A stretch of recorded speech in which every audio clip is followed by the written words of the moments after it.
Hey everybody, welcome back to the Flourgoldwizards channel. Today we're going to take some mediocre percentage gold and we're going to turn it into 99 point plus refined gold. Now, I don't plan on dissolving any gold today to make it 999 but this will get us pretty darn close to pure gold. We're going to be using a nitric acid method today. A little bit of distilled water and nitric acid is all you need for this recipe. I got off the internet. And hopefully we'll wind up with a nice 24K button. So hang on to your hat. Let's go get wet. Well, since it's winter outside, we won't be doing this outside.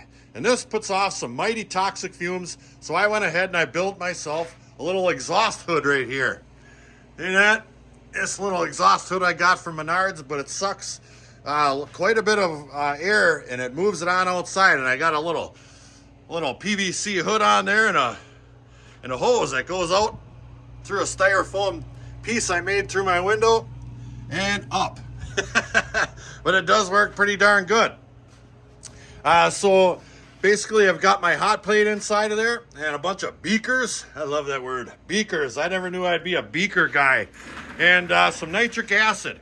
Now the recipe I have calls for a certain amount of nitric acid and diluted water and boil it at 80 some degree or 80 some Celsius degrees, and we'll get into that. But first, I was told that you didn't want to use just gold, so they suggested that I in-quart the gold with silver, so I did.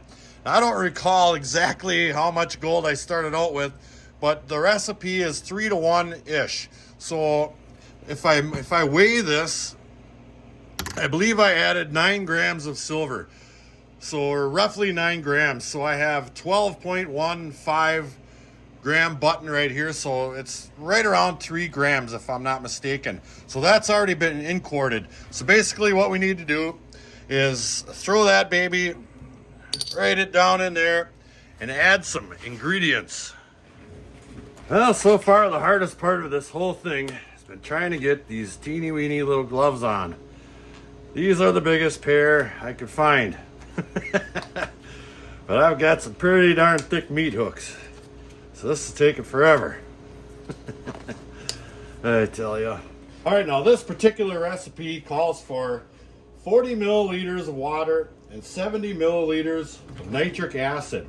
Now I'm assuming that 2 to 1 water versus acid is just for that initial burn, so you don't get so much reaction boiling up all at once. Because the second part of the process is getting down to 1 to 1 water, 1 acid. So let's go ahead and follow this here recipe. I'll go ahead and dump a little bit of this in this here vial. Let's see what we got here. 80 milliliters. So we want 70. Go ahead and dump that in there. And I am wearing glasses. There we go. 70, right on the money. We'll go ahead and dump that in there. Just like that. And then we'll add 140 milliliters of distilled water. Let me get that cap on there. Put that off. 140. Let's see here. Right about there. There we go. That's probably going to be plenty good and close for our purposes. We'll go ahead and dump that mixture in. And instantly I see a little bit of puff of smoke, so I'll turn my fan on. All right, it's on, and I see the fumes drawing up towards the fan. Real nice. All right, then we'll turn the heat on 80 degrees Celsius for 30 minutes. Let's see here, 30, 40, 50, and 80. Right there, 80 degrees. I'll throw on my little lid here. And we'll see what happens.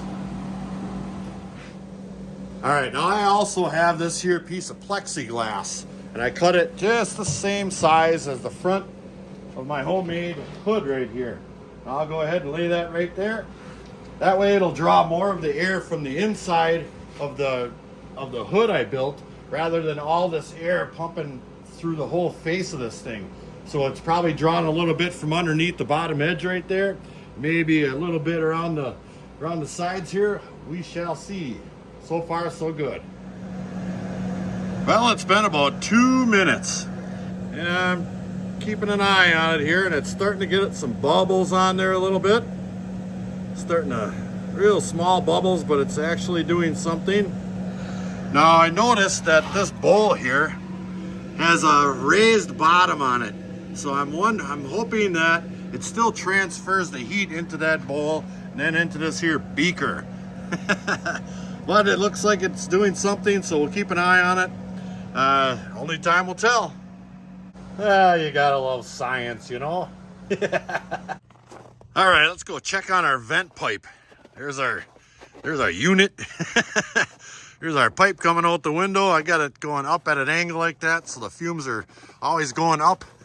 And yeah, I feel there's quite a bit of breeze coming off of that thing. Lots of air coming out, so I think we're doing quite well.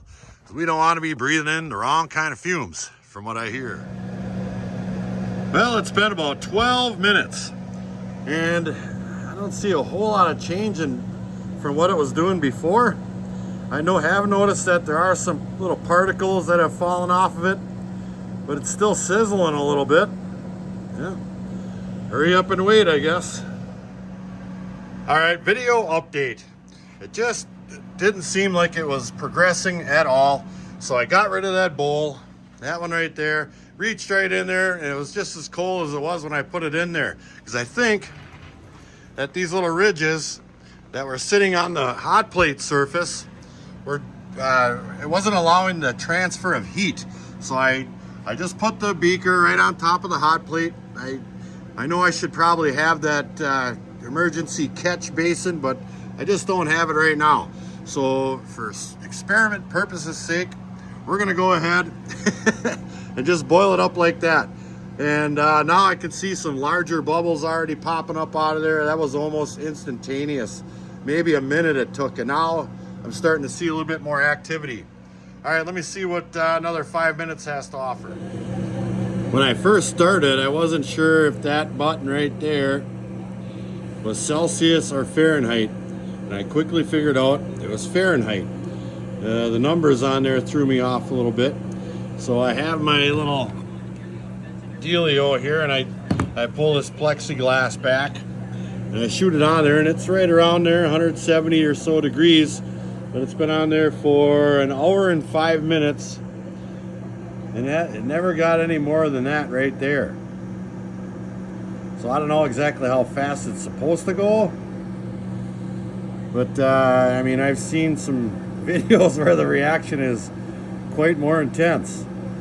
So let me know what you think. That's 50-50, right? Or no, that is 2 water to 1 acid right there. Video update sponsored by Bill Nye the Science Guy. We weren't getting hardly any reaction at all at those settings right there.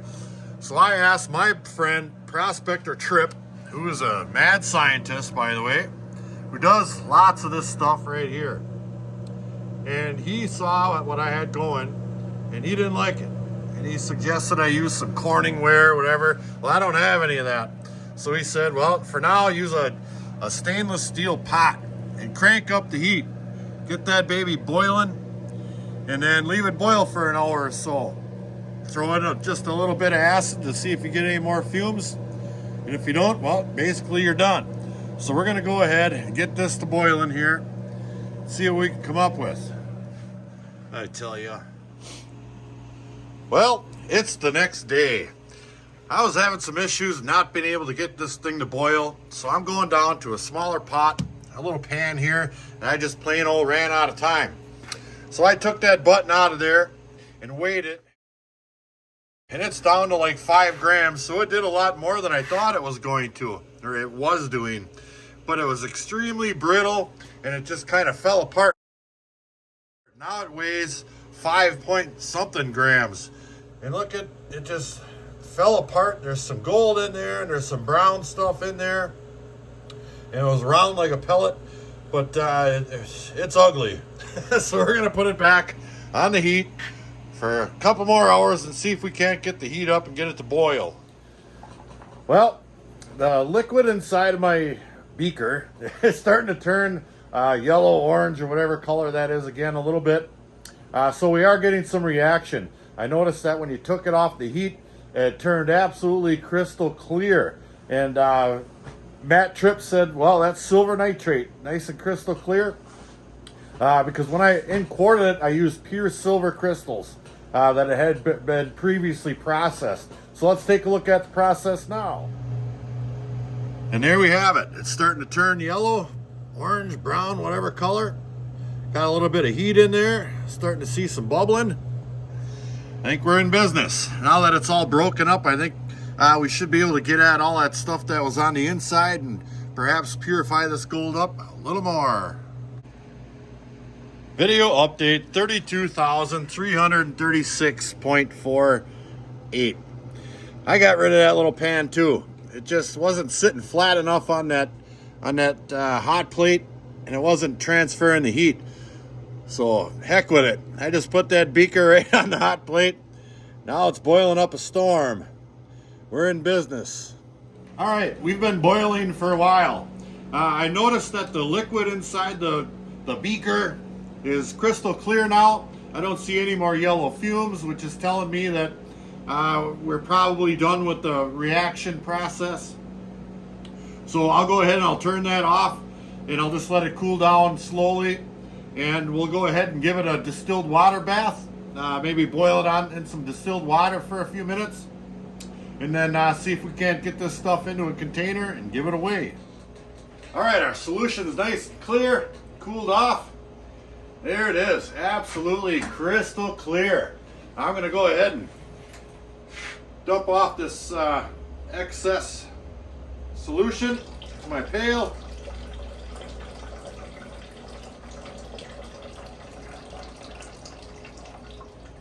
Just like such. All right, and I have some distilled water in my squirter. We'll go ahead and give that a rinse.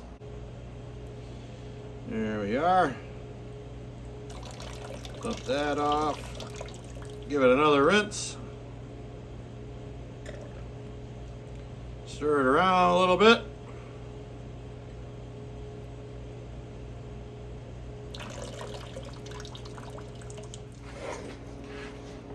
All right, now I'm just going to add a little bit more distilled water, just enough to get some action in there to boil. I'll turn this back on. There we go.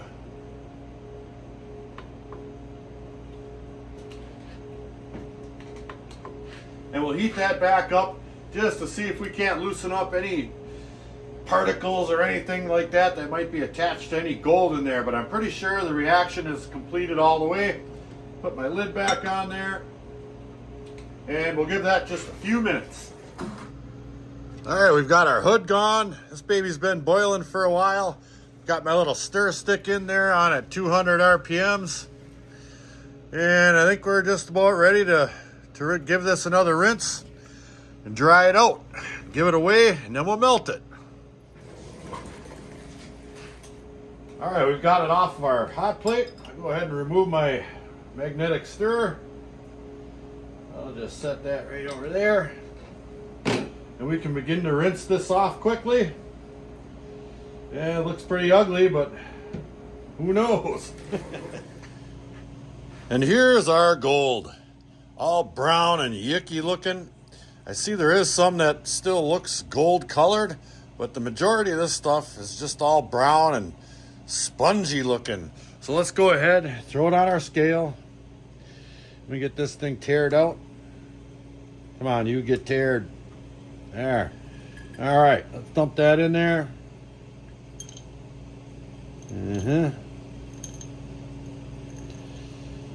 And boy, that stuff's a little lighter than it looks. I mean, there was quite a pile in there. Look at that. We got it down to 3.234 grams, which is, I believe, right around what we started with. So let's go ahead and we'll throw this into a crucible and melt it.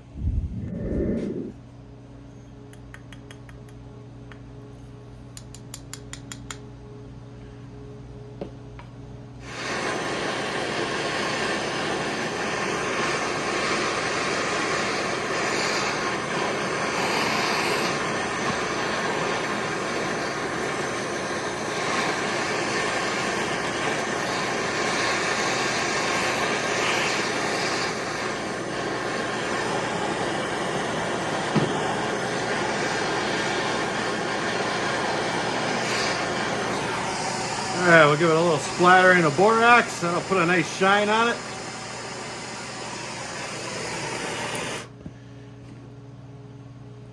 Grab that puppy, set it on my brick. Oh, does that look nice and shiny? Look how beautiful shiny that came out. Absolutely fantastic. Looks like there's a couple little teeny weeny beads in there I missed. I was shaking a little bit. Just because this darn thing here, I had the wrong tool. Let me get that back into one. I had this thing way up top here, and well, all the little shakings get exaggerated down at the bottom. So we got a couple little BBs in there. That's no big deal. So I'll grab that thing there, if I can, just like that. We'll put it in a little bit of cool water. Somewhere. Where's my water? Right here. Yes. There we go. Let's throw that baby back on the scale. Doink. 3.21. That is absolutely beautiful. That turned out extremely well. Extremely well. Oh yeah. Oh, that was fun. Science! Bill Nye's got nothing on us. However, we could probably cut that time, this whole process, down to about a fifth. I had no idea what I was doing other than some videos I watched, and you know, I've just never done it myself. Thanks Matt Tripp for all the excellent ideas and tips. They really worked out well, and like I said, this process we can nail down to a couple of hours, I'm sure, instead of a day and a half. Next time we're going to do a little bit more, so we can possibly make a nice die stamp coin, Flourgoldwizard coin, because that's fun too. But we really got to get back out into the creek next weekend, I promise. So until the next episode, like, share, subscribe. Please do leave a comment. Helps build our channel. Check out our Patreon page in the description box below. Flourgoldwizards out.